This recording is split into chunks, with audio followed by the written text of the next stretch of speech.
If I want you to be a good driver, I don't, like some kind of insane Oprah Winfrey, I don't say everyone gets a car. Go and learn how to drive. Just don't hit anything. Don't break the highway code. Don't break the rules. I mean, maybe 1 in 1,000 people would teach themselves that way, but 999 people would end up in a ditch. That is my not so, subtle metaphor here, that when we say to somebody, learn for yourself, loads of them end up in a ditch.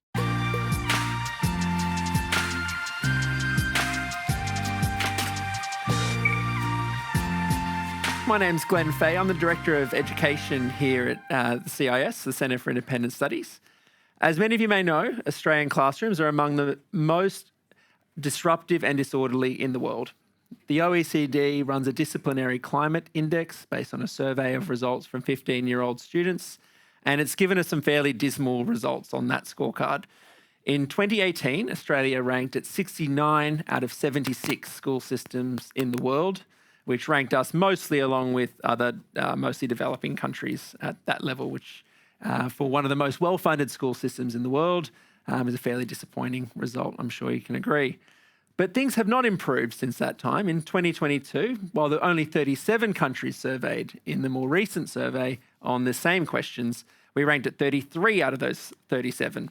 So we're certainly not making our way up on a relative basis. Now, I'll give you some statistics about the scale of what that looks like in classrooms. So this is based on the results that 15-year-olds say in a survey.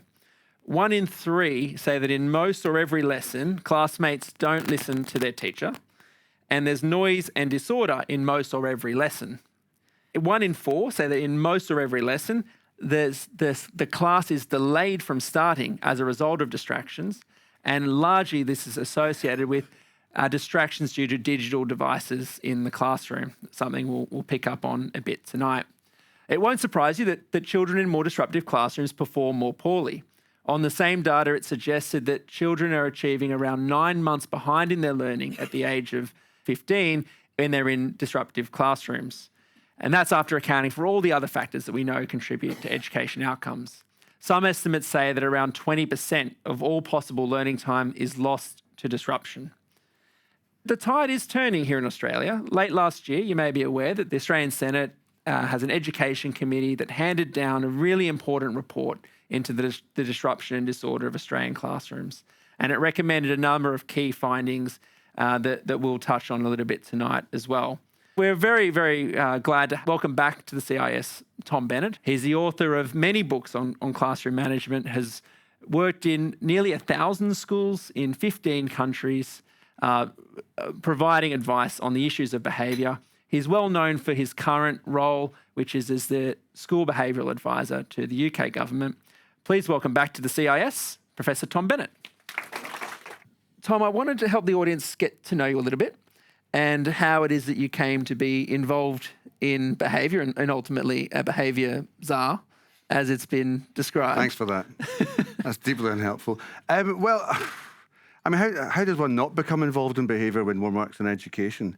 Because it's the water in which you swim. And on the very first day in which I ever taught a lesson, there was somebody dealing skunk at the back of the room, which I hear is some kind of drug, and that the young people are into. And and that wasn't, they didn't cover that in my big Hong Kong book of Kung Fu. This wasn't part of my training at all. And I very quickly noticed that if they weren't behaving, then nothing else was possible. So it was obvious from the start that behaviour was number one priority. And it was obvious from the start that pedagogy, curriculum, assessment, enormously important things, but none of that was viable or feasible unless they were behaving or facing the same way. So that was crucial. And then my journey was, I guess, I was so bad at behaviour, I spent years of weeping into my pillow on a nightly basis, manly tears though. But it's important that I mention it. I was stressed to the point of excruciation. And you're not alone, because many surveys point to difficulty managing classrooms and challenging behaviours is one of the biggest challenges that most teachers will report. But you say that, but it's so overlooked. Until relatively recently, those kind of statistics and data was mostly overlooked. It was just seen as a blip in the first 6 months of their career. And so I started to write a lot about it. I started to try and get better at it. And I made every mistake in the book. I used to walk into classrooms and try and tell jokes and tell stories, because I thought that behaviour management was all about relationships. Now, before everyone throws a brick at me, it is about relationships, but that's terrible advice to give to somebody who doesn't know how to build them. You may as well tell a comedian how to be funny, you know? But that's what you get in your induction year when the behaviour training is both non-existent and also bad, which is quite a feat. And so you make every mistake in the book. So I started to write about it. I started to visit other schools. I worked in exclusively highly challenging inner city schools in London. And it really was sink or swim. And so I learned tactics that worked for me, but I wouldn't have said were scalable or replicable. You know, I developed a relationship. I had no idea how. And it took years and years and years. So years that I could have been spent actually doing something more profitable. I eventually got into writing about it. I started writing books about my experiences. And then through the unique kind of social media short circuit of things like Twitter, I started to become known to ministers and so on. And then finally got this position that you've unhelpfully called a czar. Well, it's not that I've unhelpfully called it that. Many people commonly refer to the role in that way, No, maybe rightly you or just wrongly. consolidated the insult. So tell us a bit about that role, though. I mean, that has been pivotal, as I see it, in you being able to get the message out to large audiences and collect best practice and so on. Something that here in New South Wales that has followed suit, and we just in the last couple of years, the New South Wales government has announced that it's appointed a school behavioural advisor. A czar, yes. Who doesn't get the czar title nearly as often as you do, so there may be something about you that's attracted. Something Prussian about me. But what does the role involve, and what sort of impact do you see it having, in all modesty? It's really funny. Very early on in my career, when I was a jobbing blogger for my sins, and the then Minister of State for Education, a man called Michael Gove, who many of you will be familiar with, who was really instrumental in the educational revolution in England in the 2010s. He invited me into his office to ask about behaviour, and that was, of course, it was a dream come true. And I went to speak to him, and he said, "What do we need to do in order to improve behaviour in this country?" And I said to him, nothing. And this was partly my naivety, because rightly, I understood at that point that schools already actually had the powers to do so. So I remember thinking, there aren't any levers that you need to pull. There's nothing legislative. But of course, I was somewhat naive as to the realpolitik of how cultures are changed. And I remember going home thinking, what a wasted opportunity that was. And years later, when I was invited again by Sir Nicholas Gibb, who's our patron of the Second Revolution, he was schools minister for about 100 years. And he asked me again, would I do this? 10 years for the fact checkers. Yeah, but it felt like a long time. In education, it is. The average tenure of a minister is 18 months. Yeah. Is it longer here? Probably the same. About the same. Which means you get churn, which means you get binning of policies, which means you don't get any continuity, you don't get the golden thread. We had the golden thread for 10 years. Anyway, I digress. And then I got my second chance at the title.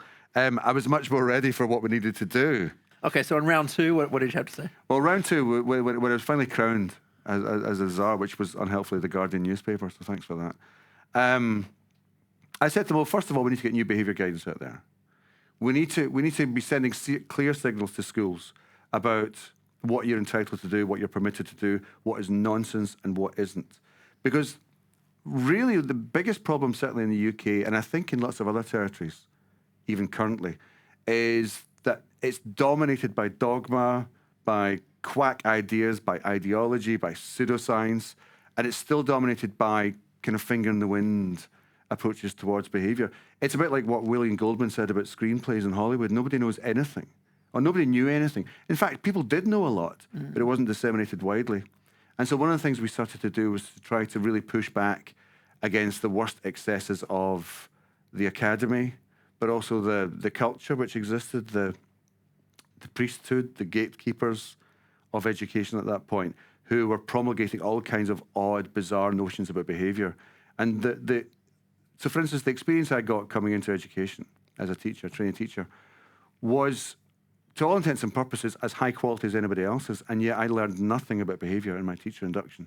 Nothing. In fact, I would argue I was worse at behaviour management after my teacher training. So help us understand, what is it then, and Australia's teacher education qualifications have been under the microscope Sure. here, like in England they were 8 years or so ago. So there's very similar patterns of study. So you can generalise if you need. But why is it that so many teachers, as you say, this is a common problem, but at least until the time when you were invited to see Mr. Gove and Mr. Gibb, was something that wasn't being front of centre for policymakers. So it's an open secret that people were not being prepared for behaviour. How can this be when everyone's going through a teacher preparation degree? Oh, gosh, I mean, there's lots of reasons. I mean, I don't know how to begin with that one. The first thing I would say is this, is that there is no natural connection between one being in charge of a faculty of education and having the right to train teachers. These are not the same things. I mean, they can be, and they can work extremely well together. And I've been to many great faculties of education where they do the Lord's work. But in the same way that I have a degree in political philosophy, it doesn't make me a better politician. I mean, it can do, in theory, not that I'm a politician, but it doesn't train me for the job of politician. Mm-hmm. It's a different thing. It's a different plane. And I think that when it comes to education, a lot of people who enter faculties of education, once they're given the role to train teachers, it becomes for some of them, a very well-meant attempt to peddle their own hobby horses and to replicate their own ideologies and their feelings about classrooms. One of the best behaviour tips I can give to somebody is never take advice from someone who couldn't manage your classroom. You know, now that sounds a bit brutal because it's a bit unfair on people who've got something wise to say, like cognitive psychologists, developmental psychologists, and so, you know, there's lots of other people who've got a voice. But in terms of what you need to do in the classroom, I mean, I learned this very early on, that an educational psychologist could help a child immensely, but they were often not the best person to advise about what to do with a class of year 9s on Wednesday on Tuesday at 2 o'clock when it's raining. So there was that, and you found a lot of that in teacher ed. You found a lot of escapees. I found a lot of, forgive me. I mean, may I just say, there's a lot of brilliant people in that sphere too. I've really got to be careful here before, you know, you all chase me out.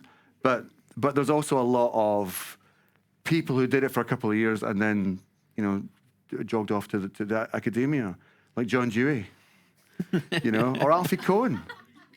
God bless him, Alfie Cohen. 2 or 3 years in a private school. I mean, you know, which is fine. It's great. I'm not knocking that completely, but I would be very careful about setting myself up as a behavioural expert, which he does, erroneously. But anyway, so there's that, and that's one of the reasons. So teachers enter the classroom, and it says in the curriculum you've been trained in behaviour management. A box has been ticked, but just because you've been certified doesn't mean you are qualified. Yes. And that's another very big difference in education, that we often train we fret so much about pedagogy. We really think long and hard about how we instruct children, and then we think not at all about how we instruct adults. In at the deep end, literally the worst educational paradigm you can possibly imagine. It's the worst metaphor ever for learning something, and yet that's how we train teachers, or how we train teachers, certainly. So teachers entered the classroom, and I entered the classroom blissfully unaware of anything that one could do. And the best of advice was build a relationship with them, or wait until they get to know you, which is kind of a cynical ambition for anybody who's enduring hell in one of the more challenging classrooms of the world. And that's the world, that's the soup in which I swam in the first few years. So let's unpack that. Yes, you've given the academia a fair whack there. So what is it? That's unfair. I'm just trying to help the Guardian get some headlines here. Sure. Absolutely. So to help us understand, what is it about so much of what is commonly disseminated through some faculties around these issues around behaviour that makes it problematic or unhelpful? Well, where did one begin? I'll begin with Rousseau, perhaps. No, I think that let's begin in the 18th century. I think that what I find fascinating is that many of the theories which inhabit the academy or propel the academy were themselves old when Queen Victoria last closed their eyes. You know, they're the products of 19th century philosophers and ideologues who themselves were not particularly evidence-informed. And the irony is, this theory, this movement, which we can broadly call progressivism, was itself a scientific revolution. It was an attempt to replicate the successes that the empirical scientific method had on the physical and natural world. And who could blame them? And so they turned their microscope onto the social sciences. And this is where we get all these, social fields of science and humanities. But they seem to stop quite quickly with an empirical method. And so we have the early practitioners and the Deweys and the Montessoris and so on. And, they did, like Freud, they did great work for their time in many shapes and forms, particularly Dewey. There was 100 Deweys across his period, as it were. Because not all Dewey is woeful. There's no, just absolutely not. It depends which which decade you pick. Yeah. We should all have such a broad continuity. But anyway, so a lot of the people who were teacher training at the time seemed to have very curious ideas about managing children's behaviour. It was more about the children they wished they had rather than the children that we did have. And the first myth that they tend to promulgate was this, what I call the myth of the perfect child. And this is very romantic. This is Rousseau, Rousseau, who had 5 children, all of which he abandoned to the orphanage. Now, this is not a man who was deeply concerned with the welfare or upbringing of children, or indeed spending any time with children. And yet wrote so beautifully and broadly about how everyone else should do it. Yes. And an imaginary child, Emile. Of course.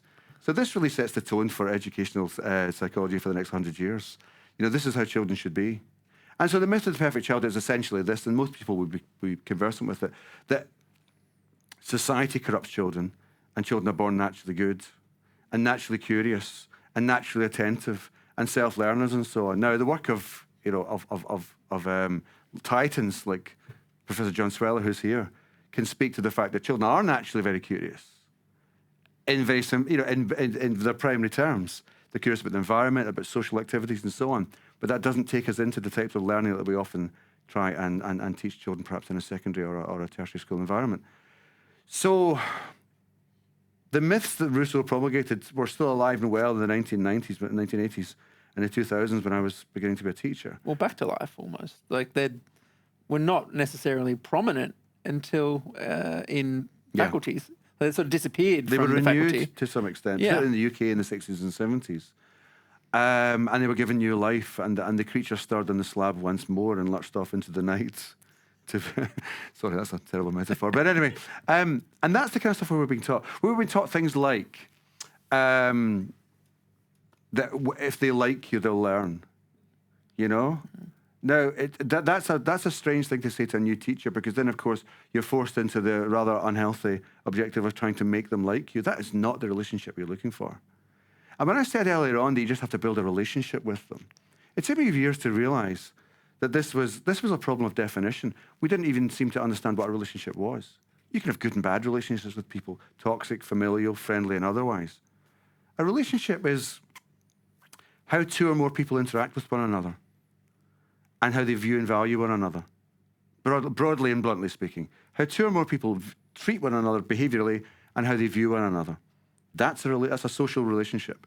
And so when we talk about building a relationship with children, what we want is for them to understand how to conduct themselves with us and to understand how we'll conduct ourselves with them. And so in that sense, you can have a relationship with the barista in Starbucks, which is not as exciting as it sounds. Because you do have a relationship, because you already have a clear understanding of how you're going to behave with one another. It's a professional, impersonal relationship, but a good relationship nonetheless. And I realised that very quickly that everything I was being taught at university was vague, fuzzy, ambiguous, romantic, progressive. And it made a great story, but it just didn't work in the classroom. I was told that children would behave better if you put them in groups. Brother, have you ever met a child? I was taught... Most adults I know can't work in groups. Yeah. Why should we expect children to do something so complex? Because they don't know yet. I was told that very early on, my favourite one, I tell this story a lot, so forgive me if you've heard this. I was told by one of my mentors, why don't you take the worst behaved child and put them in charge of the class? Have you thought of that? It's self-evident, the answer, surely. Yeah, and I said, no, I hadn't thought of that, if I'm honest, because it sounds insane. Or is it wise? Yeah, absolutely. Well, but you're Yoda, so I'll do it, right? So I did it, and I put this girl in charge of my class. We'll call her Katie, because that was her name. And she probably works for the government now, in education. And I put her in charge of the class. And for the next 45... This was in the East End of London, so there was a bunch of cockneys all ripping the mickey out of me. And she spent the next 45 minutes doing a Shrek impression. If you're aware of the educational philosopher Shrek, I think it was meant to be me. Hello, donkey, that kind of thing. And I sat at the back of my room with my head in my hands, weeping manfully once more. And a nice kid at the back of the room, and there's always a nice kid at the back of the room, turned to me and said, "Sir, what are you doing?" I said, "I don't know. I have no idea."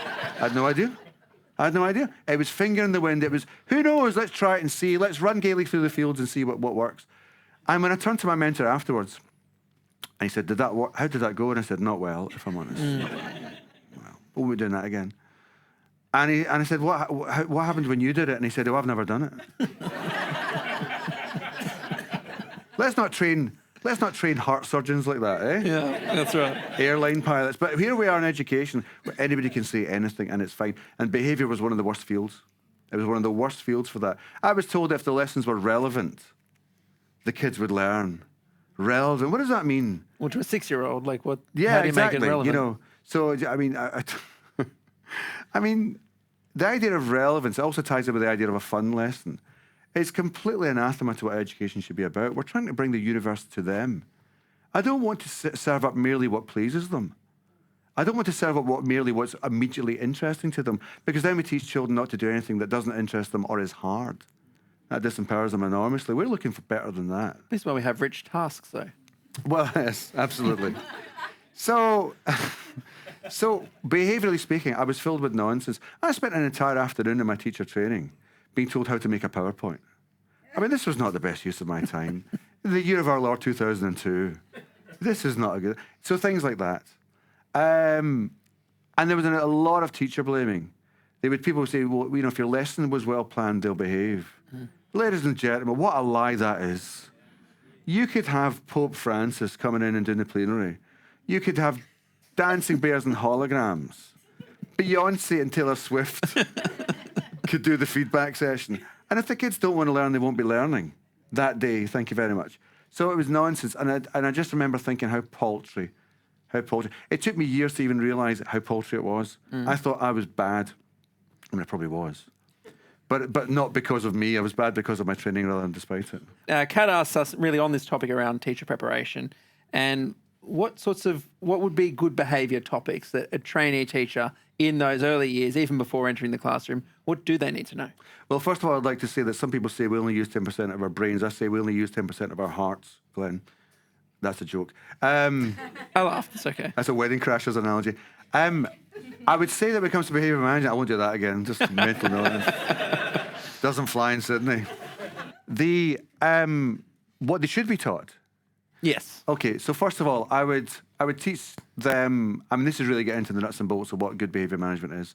I would start off by saying to them that children need to be taught how to behave. That when children are born, that sounds quite old-fashioned. Let me unpack that slightly. When children are born, they don't know how to do anything. That doesn't mean they're stupid. It just means they don't know how to tie their shoelaces or shake someone's hand or blow their noses or go to sleep, which is God's little joke on all children, obviously, on all parents. But they don't know how to conjugate a verb. They don't know any of this stuff. It's not intrinsically, it's not intuitively known. I mean, some animals are born with loads of behavioural skills, like the fruit fly. My favourite example is the fruit fly, Drosophila melanogaster, everyone's favourite fly. It lives for about 3 days. It's born, it gets on with its life, and it dies in a heartbeat. I mean, what a metaphor for life that is. It's not here for a long time, it's here for a good time. And it doesn't go to fruit fly school. You know, it just gets on with it because it's baked into its DNA. We're not like that. You know, we've got big brains, extended infancy periods. We are learning machines in many ways. That's why one of the reasons we're so good at learning stuff. But it means we're helpless. It leads to pair bonding, all that anthropological stuff. So one of the things I would say really at the beginning of a new teacher's career is they need to be taught to teach children the behaviours that will help them to flourish in a complex institutional environment. For example, how to speak to a grown-up, how to speak to one another in an environment where one's own needs must be subjugated because you can't get what you want all the time. How to say please and thank you and walk down a corridor, how to listen to a question, how to speak confidently, how to wait your turn, how to share, how to be kind, and so on. This is parenting 101. It is kindergarten 101. And most early years teachers I know are very in tune with this because they have to be, because you can't not. You can't just sit in a room with children and endure. You know, you have to interact with them and teach them habits and conduct that will help them to flourish. I would also teach new teachers the basic types of routines that would work the best to begin with, as a scaffold, as a kind of a novice to mastery model. And then they can work out themselves what works for them best of all. But before you can play jazz, you must, with a nod to the aristocrats, you must learn your scales and your arpeggios. Before you learn jazz, you don't start with jazz.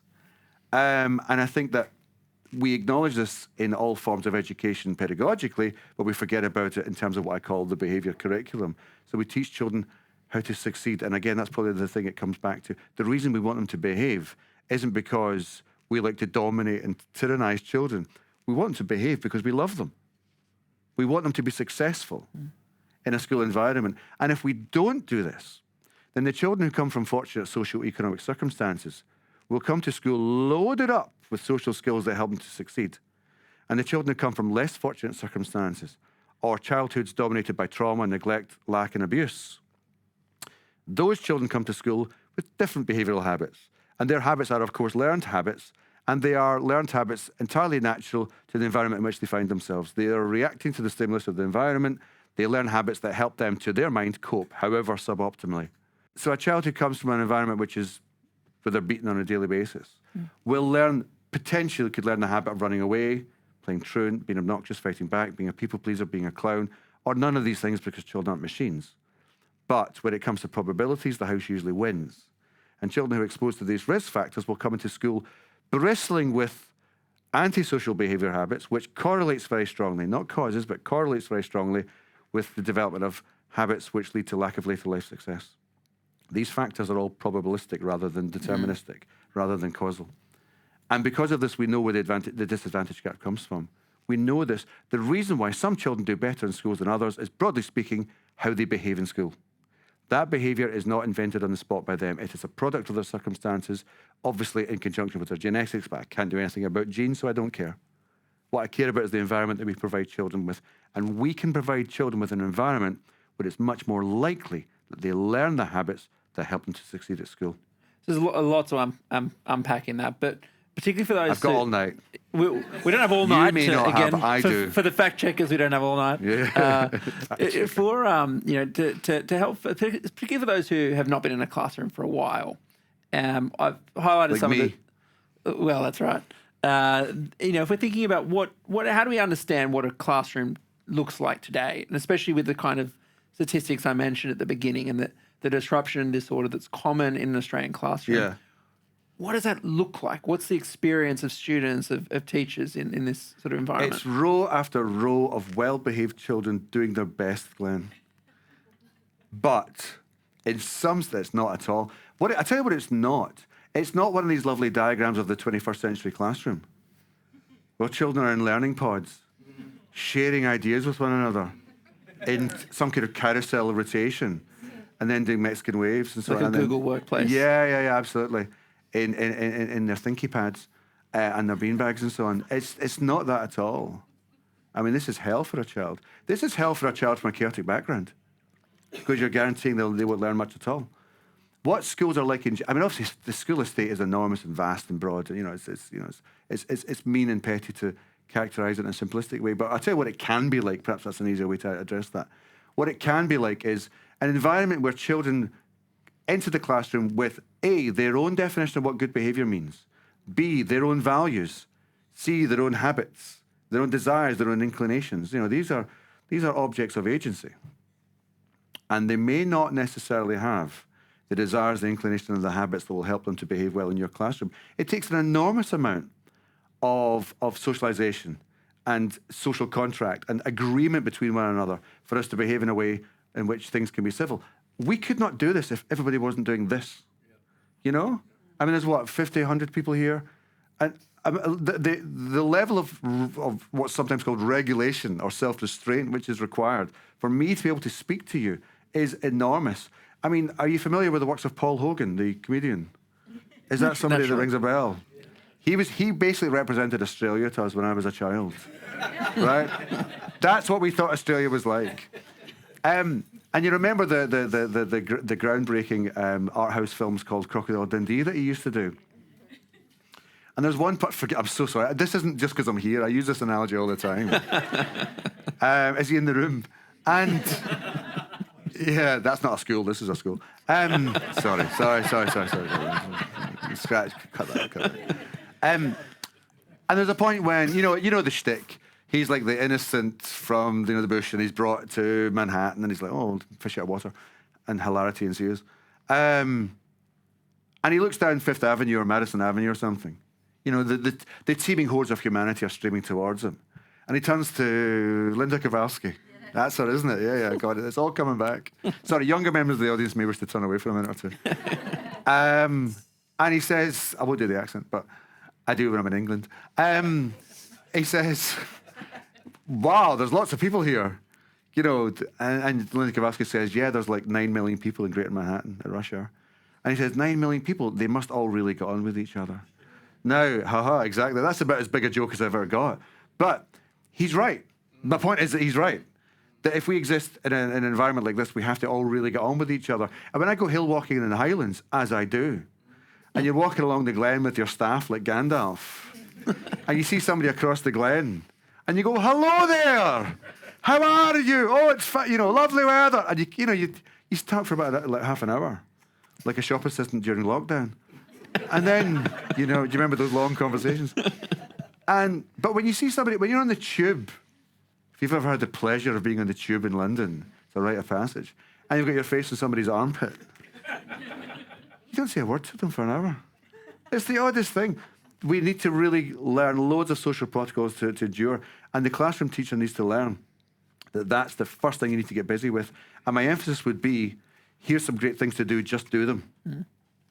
And as you get better, play jazz. Right now, just do them. Try it out for size. Don't get smart. And the emphasis we have just now for new teachers is discovery learning. Find out for yourself. Go build a relationship with them. How do I do this, oh wise one? I can't tell you. It's a secret. It's sort of meta too, right? Because it's not just that, you might be encouraged to promote discovery learning, but you're also asked to discovery learn your way to good practice in the classroom as well. There's a reason why. I don't know if you've ever read Tarzan. Right? It's a children's classic. It's a bit ropey for contemporary tastes, but I read it when I was young. And Tarzan, if you remember, Tarzan is shipwrecked. And his parents are eaten by a tiger or something. I can't remember now. It's been a while. And he finds all these reading primers in the hut that his parents died in. They're all like Biff and Chip or Run, Spot, Run type thing. And this is probably quite improbable. He teaches himself to read by himself, but he can't speak. So when he finally meets Jane, I think it is Jane, isn't it? That he can write to her, but he can't say anything to her. There's a certain plausibility about that. You don't discovery learn complex things by yourself. If I want you to be a good driver, I don't, like some kind of insane Oprah Winfrey, I don't say everyone gets a car. Go and learn how to drive. Just don't hit anything. Don't break the highway code. Don't break the rules. I mean, maybe 1 in 1,000 people would teach themselves that way, but 999 people would end up in a ditch. That is my not so, subtle metaphor here.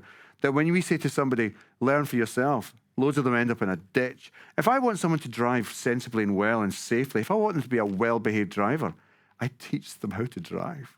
If I want you to speak German, I don't say don't speak French. I teach you what to do.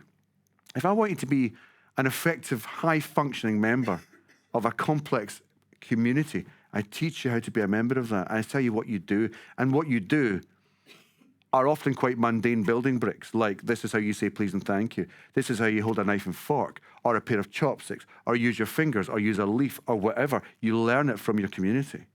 But your community, if your community abdicates its responsibility to do so, then it's abdicated its ability to teach you how to become a member of the next generation. So you've mentioned in your comments and also in the work you've provided to us at CIS around the idea of having a behaviour curriculum. Yes. This idea that the expectations are common to all students and are defined so that it's not left to guesswork it's something that everyone commits to and everyone expects all students to be able to reach and deliver.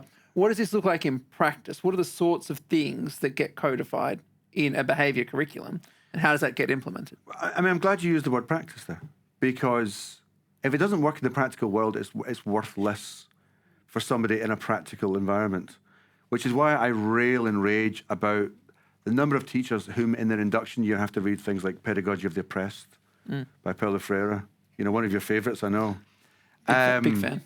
And other articles about social justice and so on, because social justice is a perfectly important and valid thing to write about and talk about. But you don't begin with that. You begin with the nuts and bolts of the physical practice. As you progress further on in your career, you can start to explore the more esoteric and arcane aspects of what it is that you're doing. But you don't begin with that. And so the behaviour curriculum is an attempt to kind of lasso all of these expectations. First, one must ask ourselves, and may I just say, this is normally a function of leadership. Leaders need to take the lead in this. You work out, what behaviours do my children need to be good at in order to be competent? In fact, no, in order to flourish like eudaimonia in my classroom. What do they need to? And it is very, very mundane stuff. They need to know how to come in sensibly. They need to know how to leave the classroom. They need to know how to transition between activities. They need to know how to do group work. They need to know how to do work by themselves. They need to know how to research. They need to know where to hang their jacket, how to say please and thank you, what to do when someone's talking, what to do when it's their turn to talk. They need to know the volume at which they're expected to speak. They need to know what to do if they get something wrong. They need to know what to do if they're stuck. They need to know what to do when the break bell rings, or when they need the toilet, or they're sad, or somebody needs help. They need to know what to do if they don't have a pen. I could go on. These are the building blocks of what it means to be a successful student. They need to understand the value of punctuality and effort and hard work and what that really looks like rather than vagueness. Children do not grasp abstracts particularly well. Or to put it another way, people grasp abstracts from the concrete. So that means for children, for novices, we have to reify the abstract into concepts they can understand. We mustn't say to children, there's only one rule here, we're all going to respect each other. Because respect is one of the most complicated things you can possibly imagine. It means one thing to Aretha Franklin, as it does to Don Corleone. It's naked. We have to clothe and flesh it. So you can start off by saying we're going to respect one another, which means when somebody's speaking, we listen. Zip, mouth shut. Which means when you're speaking to someone, maybe if you're capable, you look at them. And things like, we track the values to specific behaviours. Behaviours which have got social utility and educational utility in the classroom and in society beyond. So you construct this. That's a big act. You have to think about this a lot. Happily, most of the behaviours aren't that complicated. I mean, I listed 20 there. You can probably think of another 100 with 2 or 3 of you brainstorming. This is not stuff which is too hard. The only danger for people like us is that because we are very capable at behaviour, good at behaving. I mean, the behaviour you're doing just now, congratulations. Gold stars for everyone. Everyone's moved up on the rainbow chart, so thank you very much for that. Sorry. We're very good at it, so we can take it for granted. And because we take it for granted, in the classic, the curse of expertise or the curse of knowledge, we can forget what they find hard. What they find hard. I remember trying to teach my daughter how to read years ago, and I would show her, when she was like 1, obviously, in Greek and Arabic and ancient Aramaic. And I would hold books in front of her and say, read that. I know. I mean, it's that stupid. That's what people do. Read that. Oh, come on, you can do it. And for a boy who's 13 years old who's a functional illiterate, saying to them, you can read that, come on, just give you a bit more time. It's like, it's like asking me to, jump 8 meters or something. It's not going to happen. So, beg your pardon. Bring me back to the point if you need to, Glenn. The behaviour curriculum is the codified, condensed package of everything they need to be able to do. Once we've finally written that down, because you must write it down or you'll drift, then the leadership need to turn it into a training program. What do I need my children to be able to do? But there's an intervening step. What do I need my staff to do? And this is often overlooked. We often recruit staff like we hire a plumber. We hire you and say, you'll do.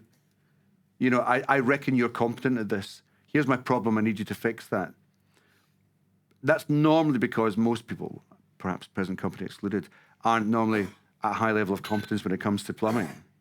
You know, you hire someone to do the job, but many teachers, when they enter the profession, whether they're new or indeed more seasoned or veteran, don't have the skills required to work in a school. They don't know how to de-escalate. They don't know how to issue a reprimand without treating somebody with indignity. They don't know how to congratulate somebody without sounding, submissive. There's lots of things you need to be able to do as a teacher as well. And frequently, most teachers don't know how to administer the school behaviour policy. So that's part of their behaviour curriculum too. So there's at least 2 tiers of this: a behaviour curriculum for teachers and a behaviour curriculum for children. And most difficultly for teachers is they need to know how to teach that to the children. So it's kind of a meta skill as well.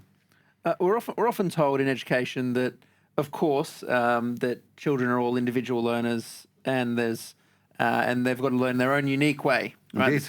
This is not an uncommon view that's understood. It's satanic, yeah. And is what's implied the same with behaviour, right? That also, by the same extension, how children behave is their own unique expression of themselves. I mean, sure, but I mean, when I went through airport security yesterday to come here, and I had to present my bags for scanning and so on, I wasn't invited to do so by the medium of interpretive dance. You know, there are certain things we all have to do in order to get along with each other, and you know, we all have to drive on the left. And may I just say, well done for that. That's great. Thank you very much. Really appreciate that. That's wonderful stuff. Quite right too. You know, you drive on the left, and at no point do I think they're taking away my civil liberties. These dastardly ministers of transport. You know, there are lots of things people have to do in order to succeed and flourish themselves. And often, you know, that which I would, I do not, that which I do not, I would not, I do constantly. You know, we also have to do things which are hard. And most things which are worthwhile are hard. And we need to teach children that too. So the idea that we're somehow clipping their wings, nothing could be further from the truth. We are facilitating their liberty by removing from them, I can't remember if it was Hume or Burke that said this, that the people who follow their desires are slaves to their desires. You've enslaved yourself to yourself. And that itself is the greatest tyranny of all. And I couldn't agree with that more. You know, is a junkie free when they're free to follow their habits? Or am I free when I raid the minibar because there's a Snickers bar in there? The answer is yes. That's the purest form of will, though. And so we need to teach children that there are some things they can, some things they can't do. But the reason why we teach them there are things they can't do is because they can achieve more with it. So I don't accept that at all.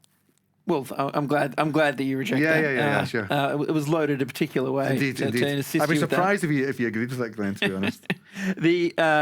You've talked to us a bit about the role of a behaviour curriculum and the role of school leadership. One of our guests asks us, how do you develop a whole school approach to this and get buy-in from teams? Absolutely. How do you get buy-in? Tell them or they'll be sacked. No, don't do that. Democratic leadership. But first of all, so once you've come up with this package of expected behaviours, what was the first part of the question, sorry? So how do you get a whole school approach, and how to get the buy-in to do that? Okay, you decide for yourself as a leader, what are my whole school non-negotiables? Now this is where you have to think big. A school isn't just a series of classrooms. It's every cell in the organism. So how do I want people to commonly behave in the corridors? What's expected conduct and what's non-expected conduct? And you have to think about both. What's good behaviour as well as what's prohibited, right? In the playground, in the canteen, in the classroom, in the assembly, in the school bus, whatever. You think about all these zones. What behaviours must I see? Don't think about prohibiting. Think about what must I see. What does great behaviour look like? And then you make them your red lines. You then teach them to all staff, to teach to all students. These are the non-negotiables. This is how we do things around here. Like being in a library, this is how we do things around here. In a cinema, this is how we do things around here. On the road, this is how we do things around here. Not because we hate you or we're tyrants, but because we love you. And you teach that package to teachers long before they see a child. And those teachers teach children on day one. It is renewed annually. My favourite bit of advice I give to leaders is take your school behaviour policy, ram it full of positive behaviours, and then teach it to your staff once a year. A third of your staff know it already. Good, they are overlearning. A third of your staff will learn something, and a third of your staff aren't even aware there is a behaviour policy. But you catch everybody that way, so at least once a year. And the way you get staff buy-in, I mean, this is classic marketing, isn't it? You let them know that you've got something they want. And what do they want? What value can you map between one another as a leader? You say to them, I know you want your classrooms to be safe. I know you want to feel safe. I know you want your children to be successful and thereby making you successful. I know that you want the feeling of self-esteem of doing a good job. I know that you want to go home as early as possible and come in as late as possible. I know you want as much time for your own personal life as anything else. And I want you to come to school feeling a sense of satisfaction rather than shame or desperation. I bet that's something you want. And most people at this point are going, probably. Right, I want that for you too. So in order to achieve that, here's how we're all going to behave with each other. And in my experience in turnaround schools, a third of teachers are dying for someone to say that. You know, it's not quite a messiah figure, but people really want a grown-up in charge. They want to know that somebody's in charge and they know what they're doing. I mean, who doesn't? Who doesn't aspire for that in their leadership? You know, that you may agree with them or disagree with them, but at least they're grown-ups and they know what they're doing and they're sensible and they're competent. We'll get there one day, right? And the leadership needs to project that. And they need to say, so this is how we're going to do it. And, you know, follow me. A third of your staff will probably take some persuading. That's fine. That's normal. And a third of your staff will be Cassandras. Well, Cassandra was right, but you know what I mean. They'll be Cassandras. They'll be like, oh, I've seen this again before. My first piece of advice to them is this. Listen to them. You know, and the old advice, of course, that a cynic is a disappointed idealist or an optimist who had their heart broken too many times. You know, but it's true. And often these people have got a lot to say. And the first thing you say to these people is, okay, then, stress test it for me. What's wrong with this theory? Why won't this work? And then my favourite question to ask a cynic is, how could we make this work? Ha-ha, that puts it back on them. Now, whether they agree with you or not by that point, they always feel listened to. And they might begrudgingly go along with it, or they might suddenly become a Pollyanna for your project. But you've made a big, big effort with them, rather than letting them sit and stew and simmer in their own martyrdom. You know? And one of the things I find in turnaround schools in particular is that there's often a small percentage, like 5% of staff, who are quite happy with the chaos. They quite like the chaos because it prevents them from being exposed and their own non-competence or incompetence. They'd rather things were rough so they can say, what can you expect from kids like this? Bunch of tearaways, you know? So for when things don't go right, you know, we've talked about all the things that help to help kids to flourish, but for when things are not working out, and again, this is from our audience, what is the role for sanctions and expulsion, suspensions? How do you manage that part of the behavioural management piece? Super easily. And I find this is one of the most misunderstood aspects of behaviour management. Because teachers aren't taught behaviour management, because leaders aren't taught how to run behaviour management systems at an institutional level, we get this enormously ad hoc reinvention of the wheel every single generation. It is a complete betrayal of every pedagogical principle we've ever adhered to. We are terrible at teaching teachers. How ironic. And teaching grown-ups. It's a bitter pill to swallow. But, you know, the first step in recovery is admitting we have a problem, and here we are in AA. CIS AA. So punishments, sanctions, retribution, revenge, all of these things much misunderstood, and they can be understood fairly simply, which is this. The core of behaviour management is the behaviour curriculum. Good driving, the core of good driving is being taught how to drive at whatever level of proficiency you expect. That's the core of behaviour modification. This is how we do things. That's how you start to develop, you know, the so-called intrinsic motivation, when you know how to do it and you're good at it. That's how you develop intrinsic motivation, rather than saying, follow me, copy me. But you will need something to back that up. Because, I mean, using my favourite analogy is driving, which is, I think most people would drive sensibly and safely. And it is National Road Safety Week. Well, obviously that's why I'm using it, the illusion, yes. Yes, I saw it on the bridge. So I hope we're all wearing our badges for that. And we found that most people would probably drive safely and sensibly if you're taught well. I think most people are pretty good. I'll have that phone, please. Thank you. Now, we are coming to devices in a minute. Actually. And you'll get it back when a grown-up comes. I'm sorry, beg pardon, sorry. That was unfair of me. But But I reckon if there was no consequences for poor driving, if you could just run a red light with no consequence, what would happen? Well, here I know what would happen.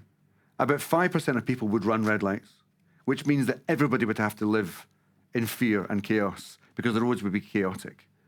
You know, it takes, as Burke says, it takes one man for everyone to bar their windows. You know? And I think that's just true. And then we see this in classrooms. 2 or 3 children can dominate the culture of the room. In a school, 15 kids can dominate the culture of the school.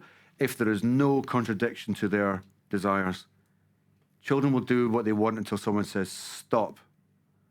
Now, we will stop at stop signs if there is a meaningful consequence for not stopping at them, which is why we have to have penalties. And this is the big difference here. We don't use punishments. I mean, punishment has the connotations of revenge. It connotes some kind of emotional redress. We're balancing the scales. We get our own back, an eye for an eye. That's not what we do in schools. It's a good way to detonate the relationship with the child. Tell me what we have instead, and I hope this isn't just semantics, it's certainly not, is we have sanctions, we have deterrents.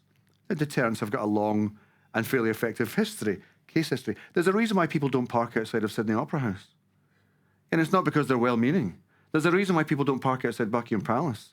And it's not because, you know, God save the king. It may be partly that. But it's because they know they'll get lifted. They know there will be reprimand. The magistrates, the prince of the town will come and feel your collar. They know this will happen. And this is a Bill Rogers aphorism, isn't it? It's the certainty rather than the severity of the consequence, which promotes the predictability of the consequence. And the predictability of the consequence directly relates to the deterrent effect of the consequence. Now, what this means is that we have to use sanctions at a whole school level, very consistently, both individually but also throughout the staff body. There needs to be a school norm of what the convention's norms and the conventional norms of consequences are too. So we have mild but consistent deterrents. Parking tickets, you know? Parking tickets aren't given in anger. They may be received in anger, but they're not given in anger. They're not done to get the government doesn't get their own back. They are incredibly effective, like speed cameras, they're incredibly effective. They don't stop everybody, but they stop 95% of people. That's what success looks like. They don't stop everyone forever. They stop them briefly. That's what success looks like in a short-term modifier intervention. So that's what schools need to do. And here's the thing. Anybody here who's ever worked in a classroom where you have stuck to your guns and said something like, if you're late, you've got to come see me at the end of the day. If you stick to your guns, within about 2 or 3 weeks, people stop coming late. Sure as eggs is eggs. And so I'm not saying we solve everything with sanctions. I'm saying without sanctions, it falls apart.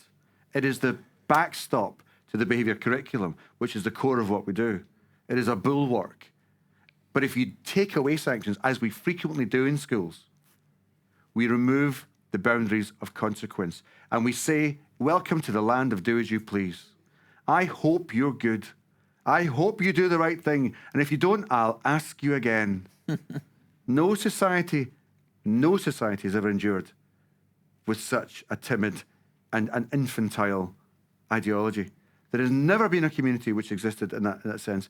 And so children need to know this, because the aim of this sanction is to its own extinction. We seek not to have to use the deterrent anymore. The aim of a parking ticket is so people don't park there anymore.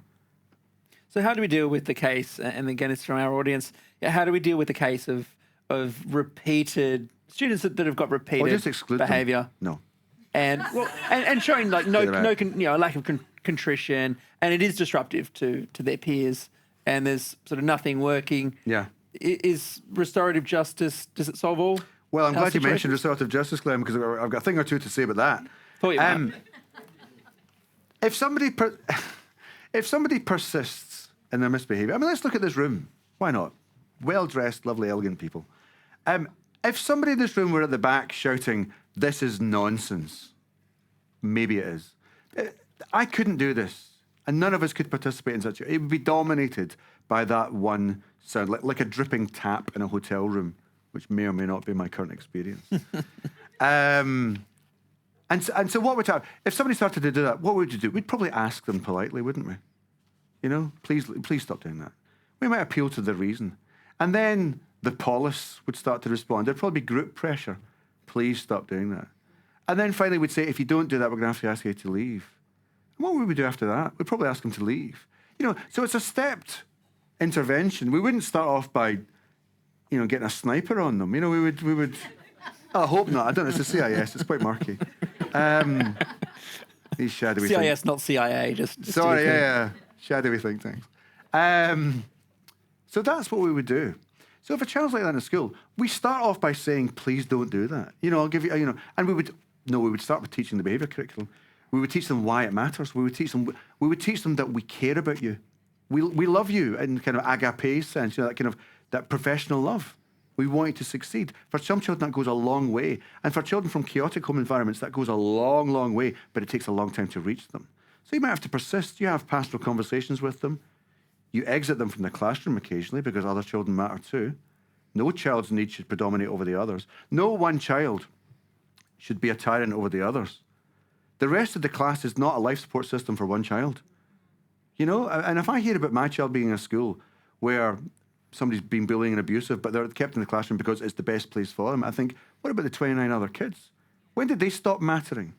The rest of the school, the rest of the class is not an emotional support beagle for one child who can't keep their fists to themselves, or swears, or harasses teachers, or abuses them, or whatever.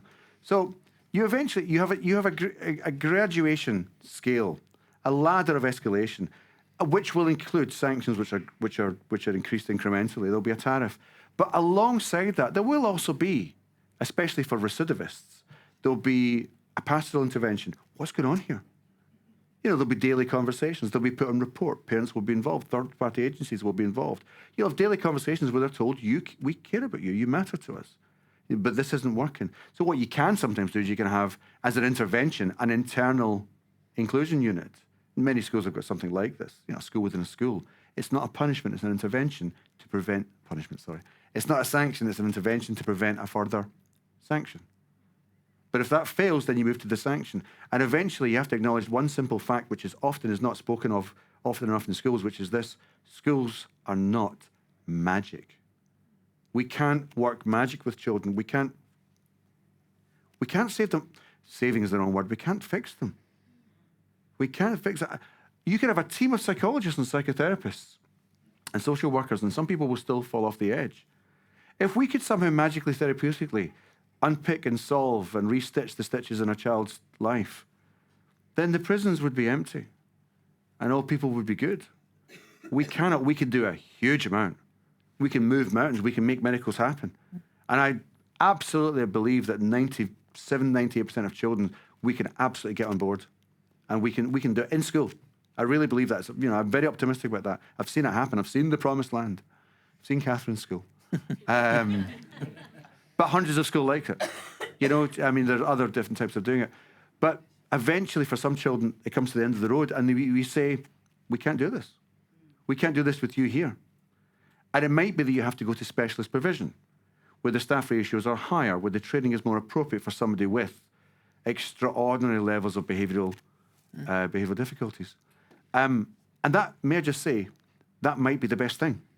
That might be how they access the support that they need, because most mainstream environments don't have that level of support. And if you were to talk to a police officer or a nurse or a doctor or a lawyer or anybody involved in any kind of profession of any seriousness, nobody expects them to win every time. Only in education are we expected to somehow miraculously save every child. And that might sound like a counsel of despair. It's not. It's a counsel of pragmatism, such as a doctor would embrace. I do my best for everyone I've got, and I'll break my heart over them, but I'm not going to kill myself. I'm going to accept that I'm frail, human, and finite. And we do our best for children. But only in education do we say we failed that child. We failed that child. But the child might have sexually harassed the teacher, or set fire to the school or something. Oh, we failed them. Did we? Did we fail them? What a terrible curse to put on a professional. I used to go home every night thinking, what a failure I am. Kids told me to F off. Why was I the failure there? Maybe I was. I could have done things a lot better. But this way that we internalise any sense of lack of 100% success is extraordinarily damaging for a credible profession. So we've talked about... I may have strayed slightly on that topic now. We've covered there pretty extensively the sanction side, but how about on the positive side? So sanctions are positive. positive. I'm talking positive recognition, appraisal. You know, how do we do this? What does that look like where it's not gimmicky and it actually helps to affirm good behaviour? Oh, absolutely, sure. I mean, there's loads of ways of doing this. I mean, lots of schools will give things like prizes and so on. There is a vast field of research into rewards and praise and penalties and sanctions. You know, we know a lot about this, and it's amazing how little we can bring into the school environment. I mean, we know that, for instance, rewards tend not to be quite so effective over long periods of time because children tend to have very short attention spans. And if you say there'll be a reward at the end of the year for the best behaved student or something, a bicycle or something, 99% of students have already given up by the time you've said the first 3 words. Because they know they're not going to get. So I'm not saying it's a bad thing to do. It's still worth rewarding, you know, excellence. I still believe that. There might be a moral duty to do so rather than a practical one to do so. But it's not a behaviour modifier. And some children hate the rewards you give them. I mean, I went to a school once where the top reward for the year was lunch with the head teacher. A dream for some, a nightmare for others. I mean, some children would crawl over broken glass not to get that. I went to a school where one of the rewards was if you accumulated 50 behaviour points, positive behaviour points, you got to skip a lesson. I shizzle you not. That was interesting incentive. Absolutely. Yeah. What a value system. You know, if you're really good, you can have less education. Congratulations. So things like that I don't agree with. And there's a well-rehearsed field about, children who become desensitized to the stimulus of reward. So if you keep giving the same reward for the same behavior, eventually they stop caring. There are only so many lollipops a child gives a damn about, before they stop caring. But I'm not saying don't have things like that, but also be very wary of how you incentivize behavior. My favorite example I once saw was the school and this is very common actually, the children that tend to get the most positive behavior points tend to be your worst behaved children because we're trying to modify their behavior, So, some teachers give out behavior points like toffees from a piñata. And other teachers give it out like the Holy Host at a Catholic Mass. Once a week if you're good. And you can't have that. You have to and school leaders have to moderate that too. And I used to love seeing there'd be a bus outside the school once a year. There'd be a reward trip. I don't know where you go on a reward trip here. Where'd you go? Where'd you take never got invited. I was probably the person getting the lunch with the headmaster. Maybe you take them to Melbourne or something. I don't know. Wherever you take them, right? Is it funny? Well, we're very lucky in Sydney. You get to do the trip to Canberra. It's a sort of a pilgrimage that everyone does in grade 6, which, as you can imagine, for a child, is the most thrilling thing in the world. Well, let's say they've won the top prize and they've been taken to see you at the CIS, and that's the day out. So you're at the reward trip, and you look at the bus, and it's full of all the pirates, all banging the windows and setting fire to themselves, because the worst behaved kids have been rewarded, and all the really well behaved kids are sitting in school, working, looking at that window, thinking, who do I have to punch to get on that bloody bus? So be aware of what you're incentivizing. And I think the best thing you can do, and this isn't too controversial, but it's worth saying, the best reward is praise. It's free, but it's not cheap. It's worth a hell of a lot because it goes back to all that lovely Maslow stuff that so many educators love to talk about. It acknowledges people as human beings. It acknowledges that they are valuable, that they matter. This is really important. This is really important. You matter here. You belong here. We care about you. For some children, that is gold dust, For all children, it's important, though. And what you do to a child is, when you're giving public praise to a child, it's quite important to moderate it so that it's quite fair. Children pick up very quickly. Why are you praising him for being on time but not me? That's weird. That's public praise. But private praise can be highly targeted. So you can say to the child maybe you've got a kid that comes in late every day, smelling of cigarettes, or vapes, I should probably say now. Strawberries and kiwis and vanilla, I tell you, school toilets smell a lot better these days. I shouldn't say that, but, they do. So they're reeking of tobacco. Let's say it's old school, right? No school like it. And they don't have any pens, and they're always late, and their hair's always a mess. Who knows why, right? Chaotic home circumstances, bullied on the way to school, we don't know. That kid comes in one day, clean and pressed. You walk up to that kid so nobody can hear you, and because it's nobody else's business, and you say, you look really smart today, well done, and walk away. that kid might just feel 3 inches taller because you notice them, they matter to you. They're going to listen to you for the next thing you say to them because this person notices me. This isn't about being liked. That's relationship building. Teaching values, teaching behaviours, teaching that they matter. But the child that always comes in on time, like you, Glenn. Naturally. You don't say that to them because we know that when we praise somebody for something which they find easy, they don't value the praise, and by virtue, the praiser. So one of the things we have to say is make sure that we amend that praise. So you've got a kid who's just, a godsend, immaculate. They come in and you say to them, "Way behind, please. Don't worry, you're not in trouble. Far from it. I just want to let you know that for the past 6 months, your uniform, your behaviour, your equipment, on point. That's great, obviously. But what I'm really impressed with, the quality of your answers. The way in which you extend your answers, you use key vocabulary, you make complex answers. It really shows the rest of the class what they should be capable of or what we should be aspiring to. And specific. And specific as well. Don't praise the child, praise the behaviour, right? Otherwise, the child thinks they're brilliant. Don't say to a child, "You're brilliant." They become Napoleon. I'm brilliant. Everything I do is brilliant then. And then you say to the child, "So I'm going to send a postcard home to your parents just to let them know how great you've been. Go and enjoy your break." That is meaningful praise to that child. And that child will remember that praise for decades. I was that soldier. You'll remember it forever. We only have a few more minutes remaining, but that was I quick. definitely wanted to ask you about one of the issues that's really pressing here in Australian schools, and I'm sure in England as well. And it's the question about how we handle the use of digital devices and mobile phones, things like that in schools.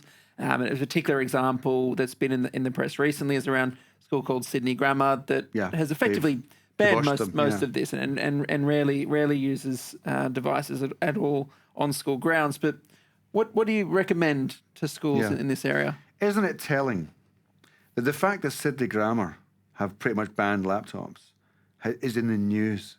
I was asked about this on ABC Radio today. It's that big of a deal, rather than just maybe something that schools decided or not decided to do. So first of all, as Dr. Carl Hendrick frequently says, technology frequently answers questions that teachers aren't asking. And it is dominated, obviously, I mean, this isn't a controversial thing to say, it's dominated by the commercial sector. And the number of disasters that technology has caused in classrooms and schools over the decades is extraordinary and costly. From the one-to-one iPads in Los Angeles or Glasgow to the interactive whiteboard, the white elephant in every classroom in the world, maybe.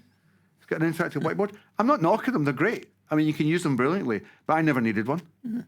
I never needed one. A whiteboard's fine with me. Hell, a blackboard's okay with me if you have to.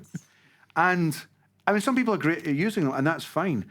But I always say to educators, do you need to do this? Or can you do this in a cheaper, quicker, analog way? Or are you just using it for its own sake? So there is a wealth of evidence to suggest that having a mobile phone, having smartphone technology in a school is enormously detrimental to a child's learning because it's incredibly distracting, even when it's off, to their safeguarding, because when children are online all the time, especially when it's unguarded, they are exposed to every vice and horror of the internet, which may be or may not be appropriate. There's a reason why we scaffold experience for children. There's a reason why I don't take my 8-year-old, my 10-year-old to Crime Alley in Gotham. I'm sure Sydney doesn't have a Crime Alley. But, I don't take them to the Badlands of Glasgow and say, see how you get on there for a few hours. I scaffold the experience so they can cope and become more independent thereby. I don't swamp them with it. The internet swamps children with this experience. And many children are raised by the nanny of Google. I mean, I don't mean it so much if they're watching Bluey. That's okay. That's probably the best thing they can do online. So thank you, incidentally, for Bluey. I can't thank you enough. So to my mind, it's not that there's no utility in smart devices, because that would be a reckless thing to say. There is utility, but the opportunity cost is enormous, and the dangers inherent in them are enormous. And who does it disproportionately disadvantage? The already disadvantaged child.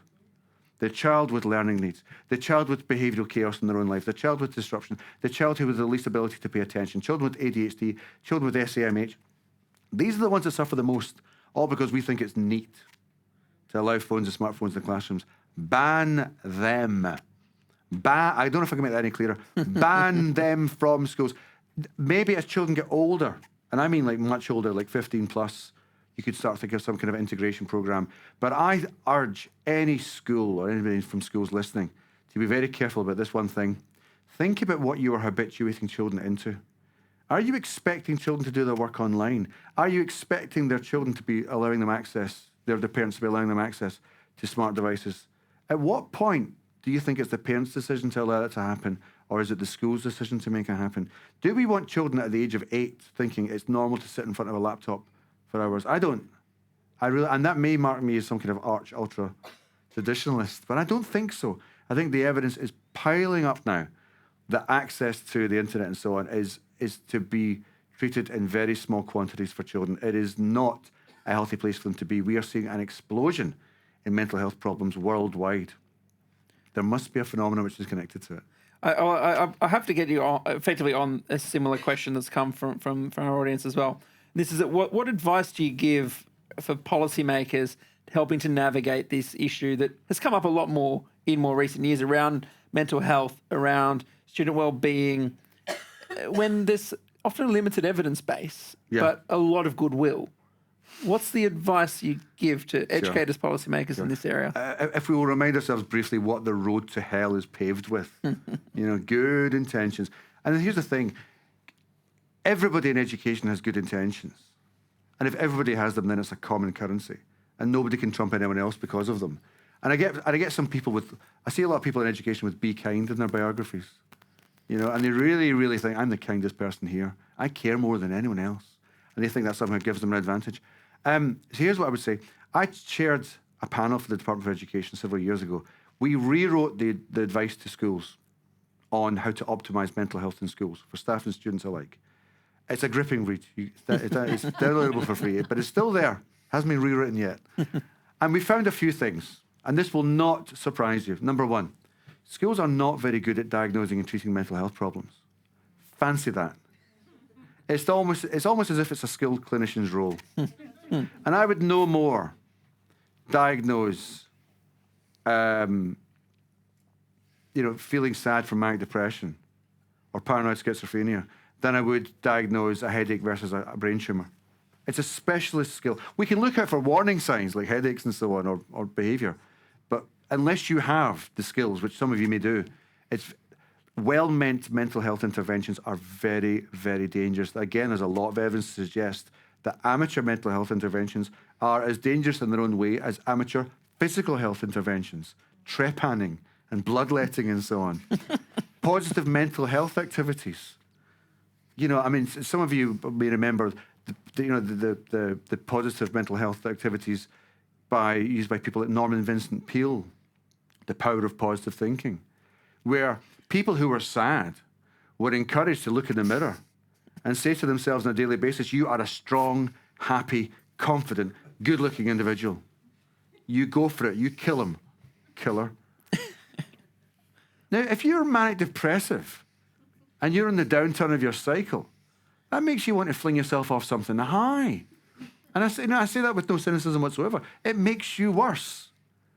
And if somebody comes up on stage and it's some kind of inspirational speaker who does star jumps and tells everyone they're great, follow your dreams, that's the plot line to a Disney film. That's not a meaningful intervention. And yet it makes sense. It feels good. It feels good. And here's what we found. So number one was we're not very good at diagnosing and treating. Number two, here's what we are really good at in schools. If we get it right, you're never going to believe this. Is it reading? If you want, literacy, It's using 10% of our hearts. It's create an environment. If you want to optimize mental health, I don't mean cure all problems, just optimize it. Create an environment which is safe, which is calm and predictable, and which is dignified. I could add a fourth one in there, which is be involved in meaningful activities. You feel like this is worth something. You put those four things together, three or four things together, and you have one of the healthiest places that a child can exist within. That's where you can flourish, and staff too, I might add. And by, a side effect is that it's more likely that you'll witness the signs of any mental health pathology. because it's calm and you'll notice any aberration there. That's what we can do. And that reduces the triggers that leads to poor mental health, chaos and anxiety and so on. So it's weird. So much of this comes back to behaviour, and so much of behaviour comes back to specific behaviours which are learnable, teachable and habitual. If only we embrace the behaviour curriculum. Quite right. And just a final one before we finish tonight. You opened with your invitation to meet Mr. Gove and Mr. Gibb. Yes. Now let's change that and say that today you were to meet Mr. Jason Clare, Australia's Federal Education Minister. Is he here? Could well be. He could well be here in the audience, tuning in live. Yeah, sure. What would your advice be if you were in that circumstance today? Well, buy one copy of my book for every single teacher in the... No. I would suggest, at very reasonable rates, okay, I mean, I've covered a lot of the ground here, so I'll try to super summarise that from a policy level, what's really important is that the behaviour advice, the guidance for schools, whether it's mandatory or advisory, needs to clearly state that head teachers and principals haven't just got the right, but the duty to maintain and manage behaviour in schools. That's number one. And that needs to be composed of things like safety, dignity, predictability, calm, and so on. Now, that's quite high level. And a lot of people would say, oh, we do that. But they have to be held to that account. And then they have to make sure that the policy then supports teachers in using predictable, consistent sanctions, that they won't be penalised for this, that they won't be warned off it. There also needs to be a point where there's a bit of myth-busting and dragon slaying, that restorative processes can be useful, but they are not omni-useful. They're not a panacea. They're useful in very specific processes. And this presumption that somehow every school should use restorative processes is simply wrong. I mean, restorative processes came from the justice system in America. This is from the penal system. And you would somehow think this is liftable into the school system. Many children's behaviour cannot be amended by conversational or therapeutic methods. And it's also a terrible thing to use in the classroom. Managing a classroom restoratively is not a real-time process. You can't just suddenly say, right, let's have a quick restorative circle. That's not how classrooms operate.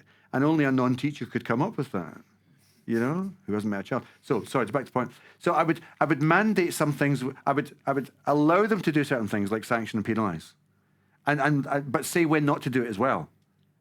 I would mandate the creation of a behaviour curriculum and that every school has to have it.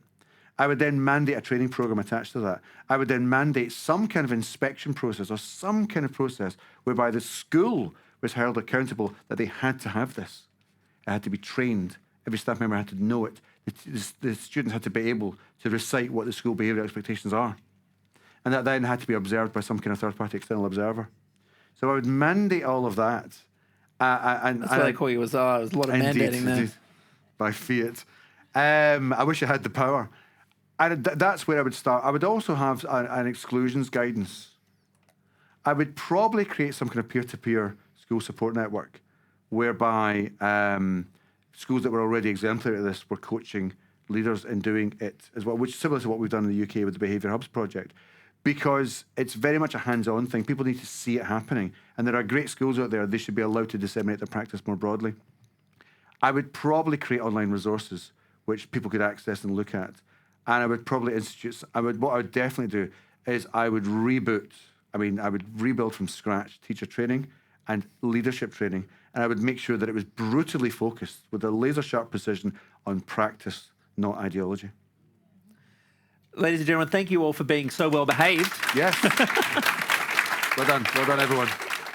Now, for decades, CIS has been a fiercely independent voice, working tirelessly to deliver evidence-based public policy, especially in the critical area of education. To be notified of our future videos, make sure you subscribe to our channel and click the notification bell. CIS relies solely on the generosity of people like you to help us advance our cause. Check out the links on screen now to see how you can get involved.